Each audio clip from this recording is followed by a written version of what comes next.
Et yo tout le monde. D'abord, j'aimerais vous dire que je ne suis pas un professionnel, je suis juste passionné.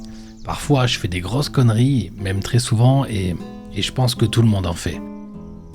Et oui, je sais que vous êtes trigger par cette grosse merguez derrière. Vous êtes en train de vous dire, encore un pro Honda éclaté qui va nous présenter sa voiture éclatée avec une caméra éclatée, et vous n'avez pas tout à fait tort. Enfin, sauf pour le pro Honda. Parce que j'aime toutes les marques, c'est les modèles que j'aime pas. mais c'est pas vraiment le débat.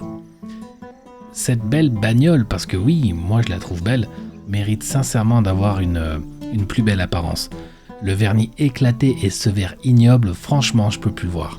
Et si vous êtes partant dans cette petite vidéo d'intro, je vais faire le tour des milliards de choses à faire, sachant que moi, j'ai jamais touché la carrosserie de ma vie et ça va être vraiment drôle ou pas du tout.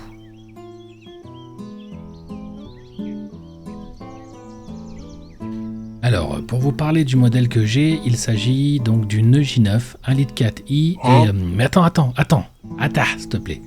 Ne te barre pas tout de suite.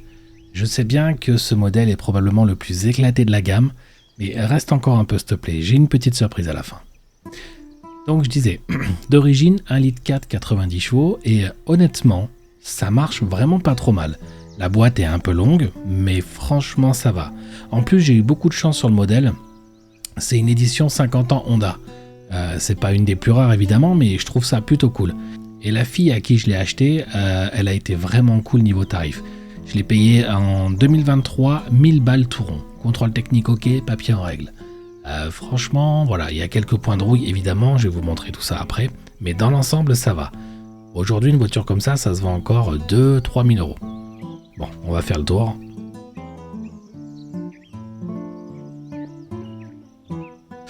Bon bah comme vous pouvez le voir, le capot est complètement ruiné, le pare-choc aussi, et on va même pas parler des phares qui sont ternis et dégueulasses.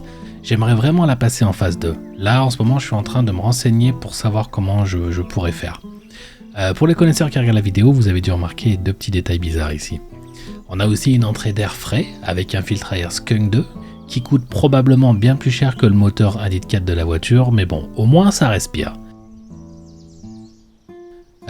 La partie avant est plutôt épargnée par la rouille. Ça, c'est plutôt une bonne nouvelle. Et bien sûr, nous avons des belles jantes Japan Racing.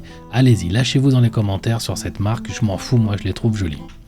Bon, là on remarque que la voiture est complètement pourrie. Il n'y a pas 1 cm² qui n'a pas une rayure ou un poc. Le vernis se barre de partout, tout est ondulé. Je sais même pas comment rattraper ça en fait.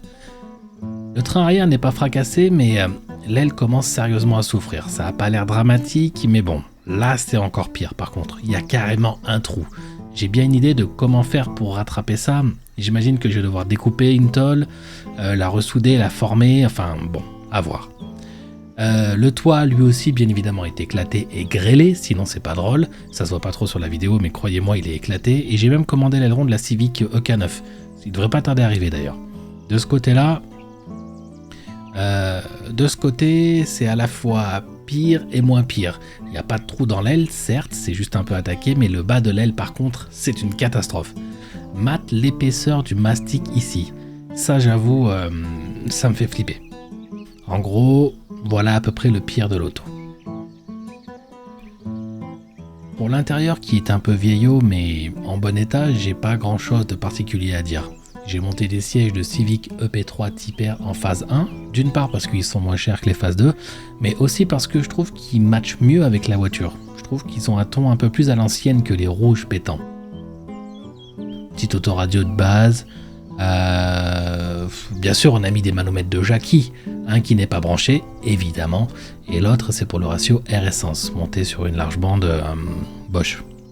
Et un joli, bien évidemment, 250 000 km plus. Bon, on va aller voir le moteur maintenant.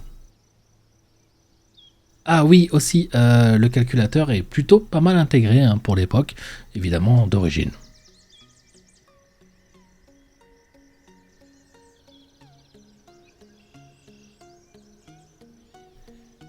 Et donc voici le cœur de la bête, si je puis l'appeler ainsi. Bon là je galère un petit peu à mettre la tige du capot à une main, vous comprenez.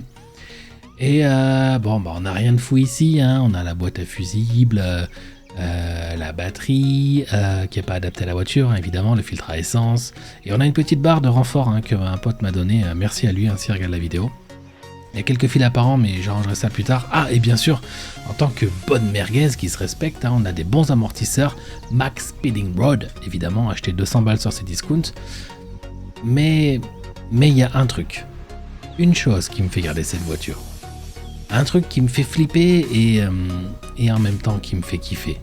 Cette putain de légende, mec. Ce putain de K20. Une machine à sensation.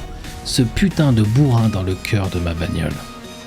Alors, maintenant que t'as vu ça, elle mérite cette peinture complète ou elle la mérite pas ?